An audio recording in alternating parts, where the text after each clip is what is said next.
grinder. Yeah. So I mean, like to make it more, exactly. So we say British, but like since the Norman time in the 12th century, there had been an English. Well, I'm calling it English. The town, the culture in the towns in Dublin, for example, had been a sort of what we call an Anglo-Irish culture had developed in the Pale. And you say Anglo-Irish. Where does Anglo come from? From England. So you have the Pale. The area around Dublin would have been subject to English kings since about the 12th century. So they call Dublin the Pale. Yeah, so you have a Pale. The Pale is a fence around Dublin in the Middle Ages, if you know what I mean. You're joking me. Like a wall. Yeah, so literally a fence around. Who paid for that? Well, they were always giving out about it. They call it the Black Rent in Dublin. Wow. Where they used to the two black. The Black Rent was the rent there was protection money they used to pay to the Irish chiefs beyond the wall, right? Which is like something out of Game of Thrones, I understand.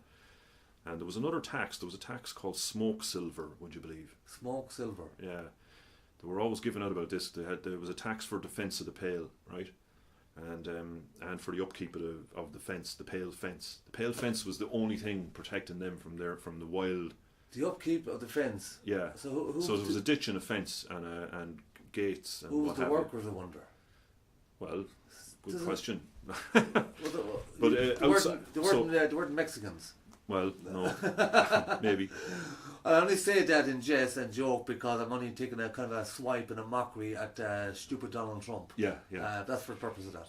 Yeah, so I mean, well, walls are not a new thing in that sense. Yeah. So you have like, the Normans, let's say in the 1200s, had tried to conquer the country, failed. The Irish reconquered quite a lot of it, to make a long story short, and eventually the area of English control was only the towns, like the walled towns, Galway, Kilkenny, Cork, Waterford. These towns are. We didn't live in towns in the sense that the native Irish didn't live in towns. We lived in settlements, all right, but not in the same way. They were dispersed across the countryside and in tuas and whatever. Let's just say outside the Pale, right? Yeah. That would be a kind of almost a capital hotspot. That was a busy spot, and it was owned and controlled. Was that like a market almost? Pale. No, Dublin itself. Yeah, Dublin. Yeah. It was kind of like it was a hotspot for trade. Yes, yeah, absolutely. Right, so, always has been, yeah. And so if since the Pale Vikings. around, what was outside the Pale? Because I know a lot to say when travellers came from rural parts of Ireland.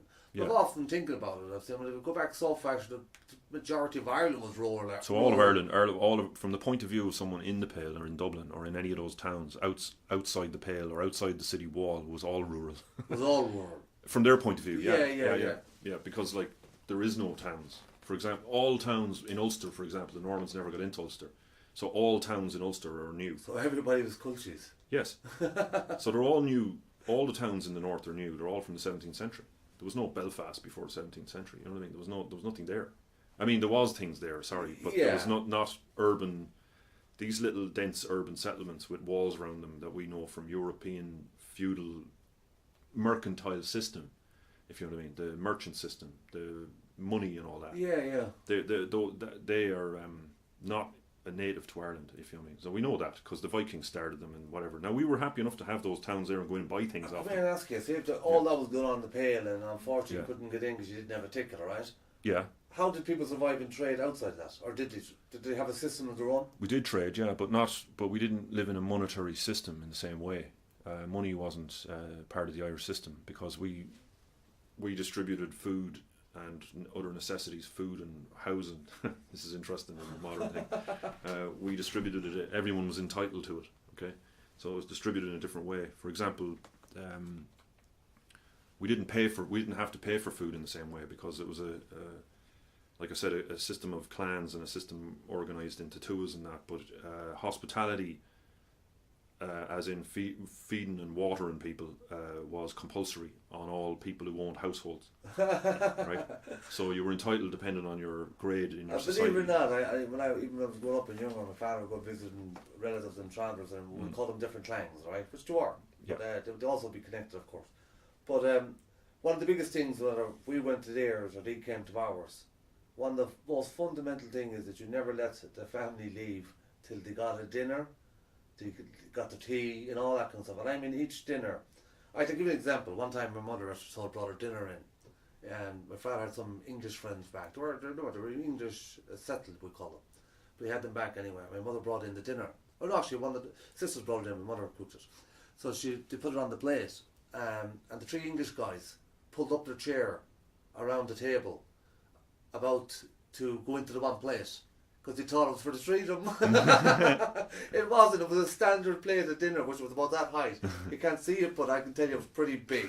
And that was the standard dinner. They actually thought this was the kind of plate for the three of them. But yeah, dinner is like that in hospitality. If you didn't show hospitality, you were scandalised, they called it. You were ashamed. Okay, yeah. So hospitality was everything. Yeah, okay. So that's interesting because... because, like I said, it was actually compulsory. It was actually the law. If you were refused what you were entitled to, you could sue. Yeah. So it wasn't a case of people being nice to each other, if you know what I mean. I mean they were, but it wasn't just that, if you know what I mean. In other words, if you didn't get what you were entitled to, you literally could sue under the law.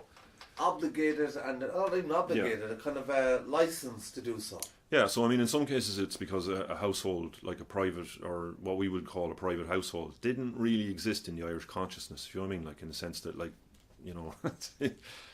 all households had to provide hospitality, you know what I mean, unless you were literally a single, that had a hut of a single man, or do you know what I mean, there was certain people exempt, obviously, because it was ridiculous, but, anyone else of had any set up at all, do you know what I mean, and had a bit of land or whatever, or animals and things.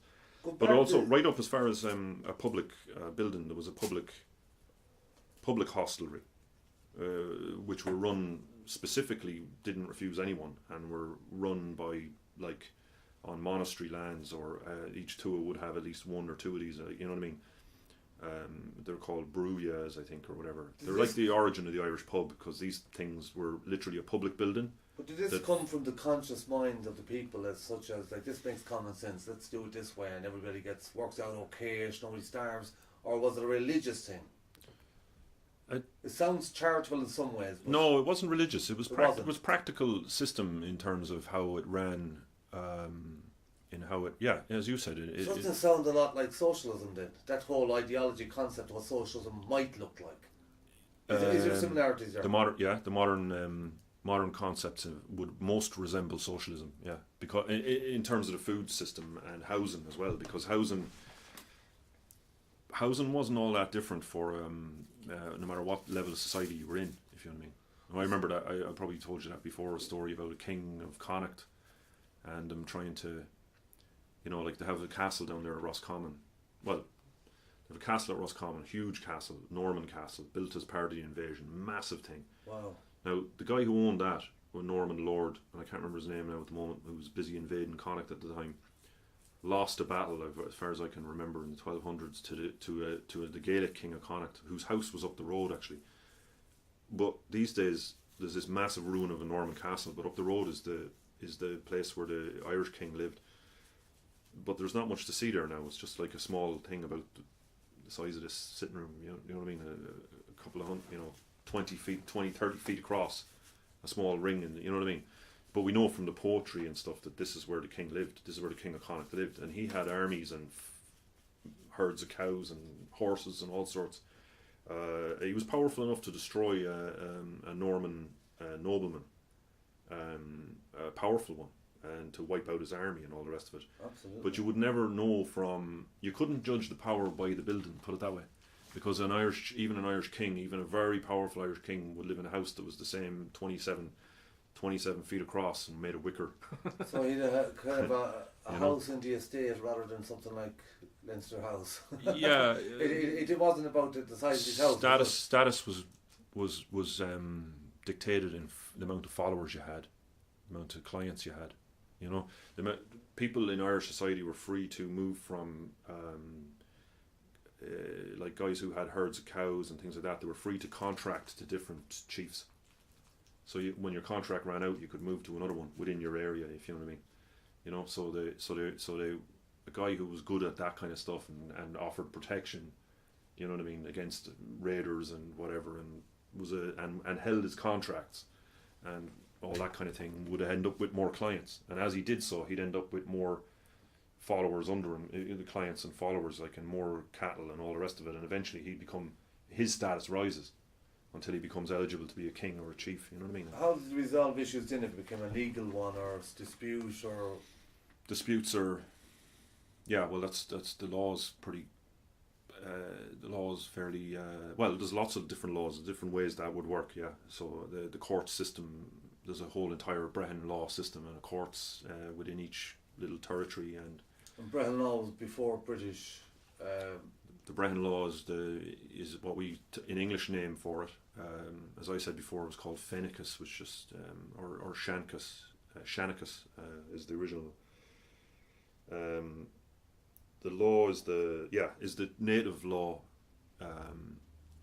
in Ireland that a lot of people are interested in, and it's in a very interesting system. It has a couple of major differences to the law we're used to now, which is English common law we're used to, So we have an English law now before we had an Irish one. We use English. Our law now has diverged from that of England, but it's based on English law.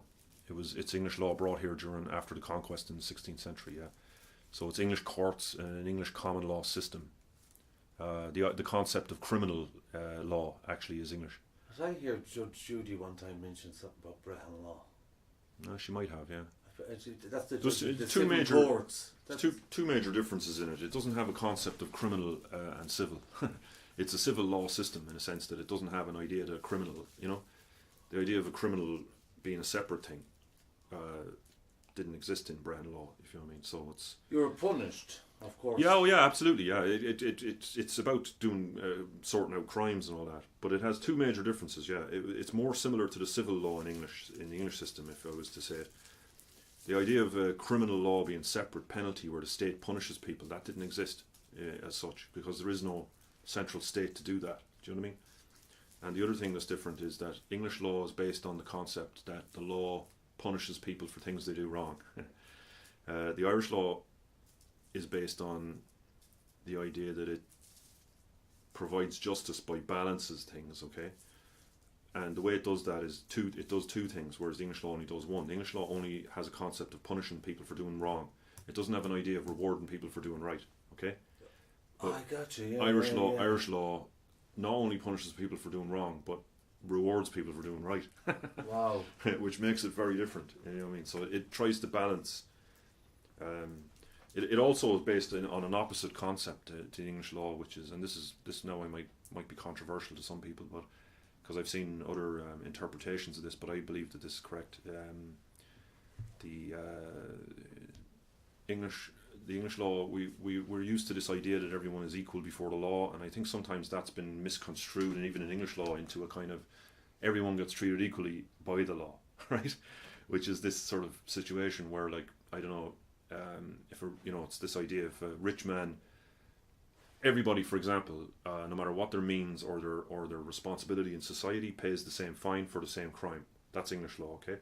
So you're a judge and you get a speeding ticket. It's 40. You get a parking ticket. It's 40 quid, right? So most of them don't turn up except for the judge. Yeah. So their parking ticket's 40 quid. But if you're a poor man and you get a parking ticket and 40 quid is a lot of money. Knock you out of it, yeah. You also get a parking ticket of 40 quid. The Irish law is quite different. The Brehon law is like included your status was a big part of how the punishment worked. So it was staggered, if you know what I mean. You had an honour price, which was attached to your status in society. So in that case, a judge who got a parking ticket would have also an honour. He would have to pay on top of the standard parking ticket. He'd have to pay an honour price on top of it, which was a high one if he was high status. So basically, a judge would have a €500 parking ticket. So the rich person goes in and the poor person goes in for the same crime, right? Yeah. So hypothetically, the poor guy gets fined £10 out of 100. The other guy gets fined 1,000 or say 100 out of 1,000. So he gets charged more because he's got more. Yes, and his responsibility is held to be more as well. You see, so and it's an equal. It's regarded as an equalising thing. The law is the concept of the law is that it equalises everything. If you know what I mean. Yeah, no, believe me, that's another way of thinking about that. I suppose it's much the same. It's a bit like equal opportunities. So automatically, it's assumed everybody is equal for this opportunity. Yeah, so I mean, the fine for him, for the judge, is equal to the poor